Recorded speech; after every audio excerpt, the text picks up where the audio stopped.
We rolling. I'm not stopping for shit. Alex Pereira just destroyed Magomed Ankalaev in the first round in a minute and a half to become, again, the undisputed light heavyweight champion. Now, I'm in my hotel room. You wonder why the fuck am I in the hotel room? Because I just came from the motherfucking fight. You hear me? I'm not cutting shit out. I just came from the fight. You will see the vlog later. Listen, all of you, let's just get this out the way. Let me go through. Let me actually give you a reaction. Everybody walks out. First of all, it's a packed T-Mobile arena. Everybody's screaming for Alex. Everybody's an Alex fan. Screaming for Alex. Alex looks noticeably angry. Now, in your head, you can say, you know, angry fighters, you're not supposed to fight angry, this, that, and the third. Not with Alex Pereira. Alex looks noticeably angry. He looks noticeably shaven. Head all shaved. Comes out, excuse me. Everybody's booing Ankalaev. Ankalaev, I don't want to play body language, please, but in the ceremonial weigh-ins yesterday, when his eyes were flickering up and down when him and Alex had to face off, I just knew. I knew. Now, Alex starts off immediately aggressive. Pushing Ankalaev, like ran. The bell sounds, Herb says go. Alex damn near runs across to Ankalaev to push him on the back foot. And he looks angry. I've recorded this. I'm making a vlog. So this is the first video. This is my reaction to this fight. And then I'll make a reaction to the whole card, and then I'll release the vlog later on this week. He looks noticeably angry at Ankalaev. He's like in spite of anything that Ankalaev can throw at him. So Ankalaev's throwing like body kicks to push Pereira back. He's throwing like trying to throw fast like stuff to get him off of him, like hooks and straights. Alex is just walking through him. Alex goes shin to shin like Jan Blachowicz, what Jan Blachowicz was doing to Ankalaev. Alex goes shin to shin with Ankalaev about 2 or 3 times, and that might have been what broke his toe or what led to him being in a boot, because after the fight he was playing with the same toes that have been broken for over a year now, and he was playing with his toe, and then he was walking in a boot in the post presser. But back to the fight, Alex is pushing him back, landing on him punches, throwing inside low kicks, and the inside from 2, I counted 2. Now maybe I'm a little wrong. From 2 inside low kicks, Ankalaev is southpaw, Alex is orthodox, obviously. They go shin to shin. Ankalaev switches stances immediately, and I say, because the crowd is a bunch of casuals. I'll say this after. He goes shin to shin, and I say, damn, those must have hurt, because Ankalaev switched to orthodox. And Ankalaev won't normally switch to orthodox when someone can land like devastating leg kicks. Like, he didn't want to go orthodox against Jan Blachowicz because he knew he was going to get battered. He didn't want to go orthodox against Alex Pereira in their first fight because he knew Alex Pereira, that's his move. I mean, he was landing off the switch, so he knew he didn't want to go to orthodox. He went to orthodox immediately. So Alex must have compromised his movement off of those 2 low kicks that he landed inside shin to shin.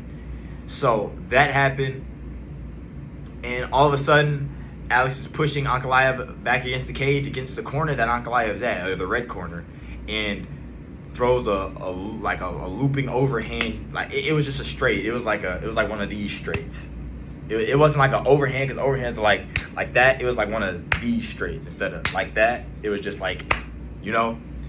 And he lands the straight. Ankalaev like brushes his shoulder, wobbles Ankalaev badly, knocks him down hard, 12-6 elbows. And I'm like, in my head, this is Herb Dean, so I'm not worried about this being stopped at all. That's not what happened. Ankalaev is wobbled so bad that he goes to shoot on Alex, but Alex sprawls it, and then he throws him down. He shucks him like kind of pancakes him. Not really, but he kind of pancaked him to make him like Ankalaev take full guard. But Alex like passes the guard and just like landing these 12-6 elbows on top. Now the referee is Herb Dean, so I'm like, Ankalaev is going to have to like die for him to stop this fight, Herb Dean. But it went on like 10-15 seconds. Again, I recorded this of Alex just raining 12-6 elbows and punching Ankalaev, and Herb's like, okay, you're just covering up. You can't defend yourself. You don't want to defend yourself. You're rocked. And Alex destroys Ankalaev. So for all you dumbasses, all you MMA experts, even you MMA fighters, everybody who thought that Alex couldn't make an adjustment or couldn't do this and that and the third in that first fight, all of you look like fucking idiots. Alex Pereira is not the type to lie or like to make excuses. So when he says he was compromised in the first fight and now he said he's made the proper adjustments and he feels right. He's not like a Conor or like a Michael Chandler or like a Justin Gaethje, or like we can talk about plenty of fighters that do this. He's not that guy. He's the last person that you would think would make an excuse like that. When he lost to Izzy, he took it on the chin. Izzy knocked me the fuck out. He came out aggressive. He was clearly better, feeling better. Wasn't hurt, wasn't sick like he was before. But for all you MMA studs and nerds that took Ankalaev and made Ankalaev a fucking minus 250 favorite because you thought Alex Pereira, Ankalaev, who everyone acknowledges is not a Dagestani grappler, he's not gonna go 0 for 12 on takedowns, even though we all acknowledge he's known as a kickboxer. He is a kickboxer, but because he's Dagestani, he's not gonna go 0 for 12 on takedowns. We know he's gonna get a takedown, and even though he hasn't had a submission in however many years, we know that he could take Alex Pereira down and control him, even though Alex Pereira's proven that he can stop grappling.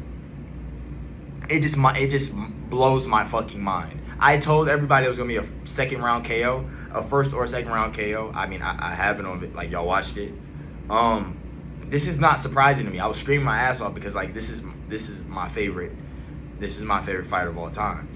But it just pisses me off because everybody who claims to not be a casual and knows so much about martial arts, they think they're better than the other fans that they see online that don't have a platform and all of that.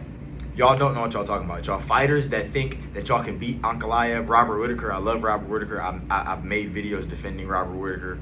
I've said time and time again, Robert Whitaker is my third favorite male fighter. It goes Poatan, Volk, Robert Whitaker every day of the week. You're not fighting Alex Pereira and beating him. You're not. You can't even grapple anymore. You haven't been able to grapple since 2018. Alex Pereira would like actually kill, like he would genuinely kill Robert Whitaker's chin. But that's besides the point. There's nothing much else to talk about. Alex Pereira destroyed Magomed Ankalaev, this just amazing fighter that everybody was talking about. Minus 275 favorite or whatever he was, minus 250. Destroyed him in a minute and a half, emoting on him. He beat him easier than he beat Jamal Hill, Yuri Prochazka, Khalil Roundtree, Israel Adesanya, Sean Strickland. That was Alex Pereira's easiest fight. I shit you not. He knocked Sean Strickland out in 2 minutes. He knocked Jamal Hill out in 3 minutes. He destroyed Yuri. This was his best performance, and it was against his toughest stylistic matchup. Now, what's next for Alex Pereira? We're going to do this right now. Obviously, heavyweight. Now, I saw the clip of Dana talking about he didn't know, like, why Dana doesn't like him going there because Alex is his moneymaker. And I was explaining this to the casuals. Let me get to the audience. I consider myself like MMA is my thing in life. I love the fuck out of MMA. I train. I make videos for y'all. This, that, and the third. I love MMA. I'm having to sit in an audience with people that I'm not just like savant or I think I'm better than everybody else.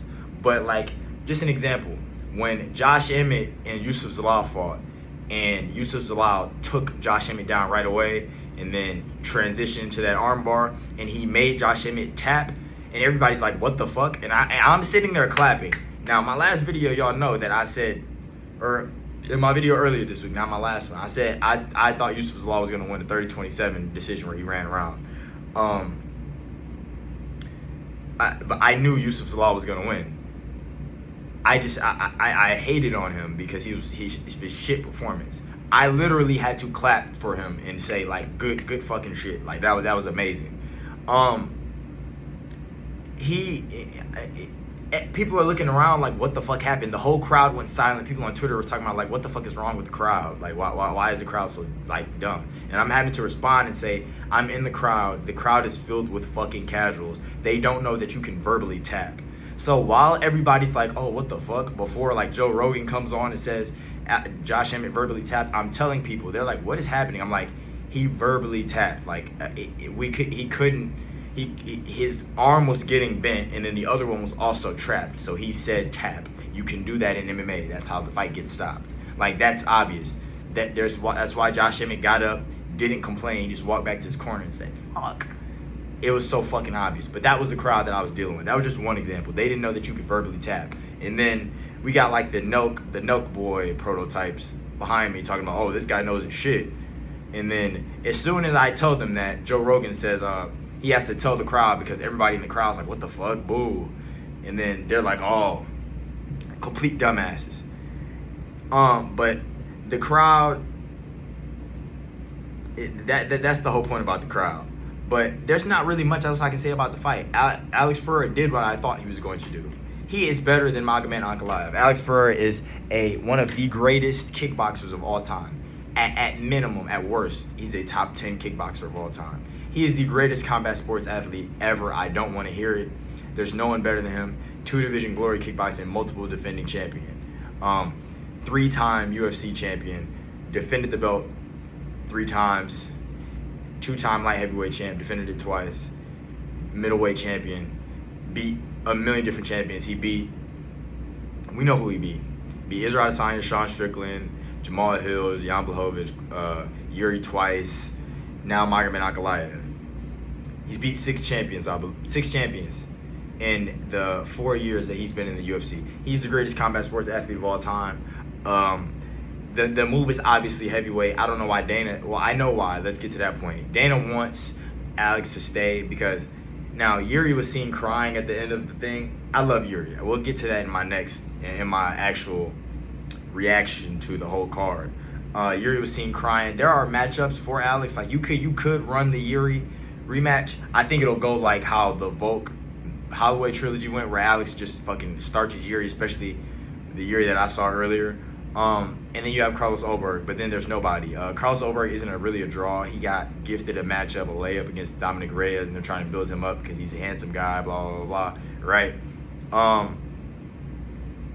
But Alex Pereira's move is heavyweight. He's 38 years old. He's looked the best he's ever looked in his career. This was his best performance against his toughest competition ever. Starched him. He needs to move up to heavyweight. He needs to fight the winner of Tom Aspinall, Cyril Gane. He needs to fight them at the White House. They need to give him a break. He was in a fucking boot, so he needs a break, obviously. Whoever he fights. If it's Ulberg, they're going to have to wait anyway because Carlos Ulberg fights once every 8 months. So, but Alex Pereira's next matchup needs to be Tom Aspinall when Tom inevitably KOs whatever his fucking name is, Cyril Gane, in a minute and a half, like Alex did, which we all know what he'll do. All you motherfuckers that Cyril Gane presents a threat, Tom Aspinall is going to wipe him out in 3 minutes. He's going to knock his head off, or he's going to take him down and submit him. I have no doubts about that. My heart's not going to beat fast about that. The move is Tom Aspinall, Alex Pereira, super fight, heavyweight, 3-division champ status. It's the obvious fight to make. Alex Pereira, there's no more talks about John Jones and Israel Adesanya and this person and that person, Ilya Islam. Alex Pereira is the biggest star in the sport. There's Conor McGregor here, and then there is John Jones, like just on an all-time scale. But right fucking now, Conor's not in the UFC. Alex Pereira is the moneymaker, the go-getter of the UFC. He makes the shit move. He is the superstar, and he's the most entertaining fighter on the roster. Period. So I want everybody, when they make their reaction, I'm sure their reaction is going to be after mine. I want everybody to apologize because I'm uploading this raw. I'm not editing shit. I'm just going to upload this as soon as I press end on this fucking recording.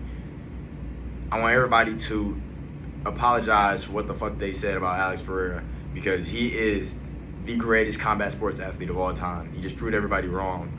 Magomed Ankalaev, he can go fight whoever doesn't get the title shot next. You know, if Alex moves up and they make Yuri Ulberg for interim because Yuri says Ulberg is going to dunk in him, or they make him vacate. I mean, they're probably going to make Alex vacate.